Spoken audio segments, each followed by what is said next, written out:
NDPS act यानी कि narcotics drugs and psychotropic substances act 1985 की सेक्शन 8C क्या कहता है। तो ये प्रोहिबिट करता है कुछ सर्टेन ऑपरेशंस को। वो कौन से हैं? तो ये देखिए, ड्रग्स की जो सप्लाई है, जो ड्रग्स से संबंधित जो भी सारे काम हैं उन सबको ये प्रोहिबिट कर देता है।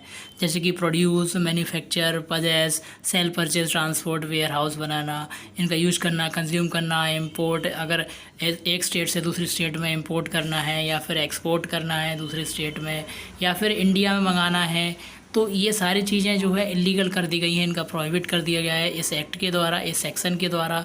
केवल आप इन सब चीज़ों को मंगा सकते हैं या इनका कुछ ऑपरेशन कर सकते हैं इन सम वेज़ लाइक मेडिकल और साइंटिफिक पर्पस के लिए इनका यूज़ कर सकते हैं, और वो भी उस तरीके से कर सकते हैं, उस मैनर में कर सकते हैं और उस एक्सटेंट तक कर सकते हैं जो कि इस एक्ट के द्वारा, इनके प्रोविज़न्स के द्वारा प्रोवाइड किए गए हैं। यानी ये एक्ट बताता है कि आप किस तरह से, किस हद तक जो ये सब्सटेंसेस हैं साइकोट्रोपिक और ये जो नारकोटिक ड्रग्स हैं इनका यूज कर सकते हैं। इनको जो इनका एक लाइसेंस होता है उसको लेकर के आप इनका यूज कर सकते हैं। अदरवाइज़ अगर आप यूज़ करते हैं तो यह इलीगल माना जाएगा और आपके ऊपर कार्रवाई हो सकती है। तो 8C यह कहता है।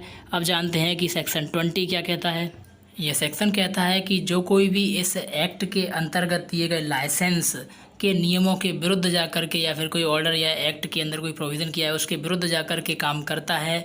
कौन से काम करता है? जैसे कि कोई भांग का पेड़ या फिर भांग को यूज करता है, भांग का पेड़ उगाता है, कल्टीवेशन करता है उसका, या फिर प्रोड्यूस करता है, मैन्युफैक्चर करता है, पजेस करता है, sale, purchase, transport, import, interstate वगैरह, और ये जो दूसरी स्टेट्स में भेजना, वहाँ से मंगाना, ऐसा कुछ कार्य करता है तो वो पनिशेबल होगा।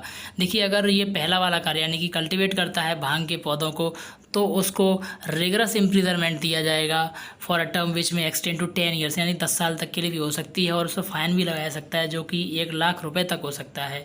और यदि वह सेक्शन B जो सेक्शन 20 की सब क्लॉज V है उसके अंडर आने वाले अपराध को करता है तब भी उसे सज़ा मिलेगी। इस सेक्शन के अंदर ही 3 तरह की क्वांटिटी का उल्लेख किया गया है। अगर 3 तरह की क्वांटिटी में से वेरी करती है क्वांटिटी तो उसे अलग अलग तरह की सज़ा मिल सकती है। जैसे कि अगर उसे स्मॉल क्वांटिटी में, कम क्वांटिटी में अगर उसके पास में ये सारी चीज़ें मिलती हैं तो उसे रिगरस इम्प्रिजनमेंट यानी कठोर दंड दिया जाएगा, कारावास दिया जाएगा, जो कि 6 महीने तक बढ़ाया जा सकता है, और जो फ़ाइन होगा वो 10,000 रुपये तक किया जा सकता है, या फिर वो दोनों लगाए जा सकते हैं। और अगर इनके पास कोई क्वांटिटी ऐसी मिलती है जो कि कमर्शियल से कम है लेकिन स्मॉल क्वांटिटी से ज़्यादा, यानी बीच के मीडियम की क्वांटिटी मिलती है, इतनी क्वांटिटी में अगर उनके पास में ऐसा कोई सब्सटेंस मिलता है साइकोट्रोपिक, तो उनको रिगरस इम्प्रिजनमेंट दिया जाएगा जो कि 10 साल तक बढ़ाया जा सकता है, और फाइन जो है वो 1 लाख रुपए तक लगाया जा सकता है। लेकिन तीसरा वाला जो कैटेगरी है वो कमर्शियल क्वांटिटी के अप्लाई होता है। यदि किसी इंसान के पास ऐसी कमर्शियल क्वांटिटी में यानी बहुत ज़्यादा क्वांटिटी में ये सारे सब्सटेंस मिलते हैं तो से कम 10 साल की सज़ा होगी, जो कि 20 साल तक के लिए भी बढ़ सकती है, और उस पर फाइन भी लगाया जाएगा जो कि कम से कम 1 लाख रुपए तो होगा ही, और वो बढ़ सकता है 2 लाख रुपए तक के लिए भी। यहाँ पर एक प्रावधान यह भी है कि यदि कोर्ट चाहे तो वह इस फाइन को 2 लाख रुपए से भी ज़्यादा बढ़ा सकता है, लेकिन उसे ऐसा करने के लिए अपने जो रीजंस हैं, जो कारण हैं, उनको लिखित में देना होगा। अगर बात करें सेक्शन 27 की तो यह पनिशमेंट देता है नारकोटिक ड्रग और साइकोट्रोपिक सब्सटेंस के कंजम्पशन पर। तो यह 2 तरह से पनिशमेंट देता है। एक तो ऐसे साइकोट्रोपिक सब्सटेंस पर देता है जो बहुत ज़्यादा घातक, जैसे कि कोकीन, मोरफाइन, डाइसेटाइल मोरफाइन और अलग तरह के ड्रग्स होते हैं जो कि गवर्नमेंट ऑफ इंडिया ने अपने ऑफिशियल गजट में नोटिफाइड किए, उनका नोटिफिकेशन में नाम दिया है। तो इस तरह से अगर ऐसे ड्रग्स को कोई कंज्यूम करता है तो उसे रिगरस इम्प्रिजनमेंट दिया जाएगा जो कि 1 साल तक के लिए बढ़ाया जा सकता है, या उसे फ़ाइन देना पड़ेगा 20,000 तक का, या फिर इन दोनों से दंडित किया जाएगा।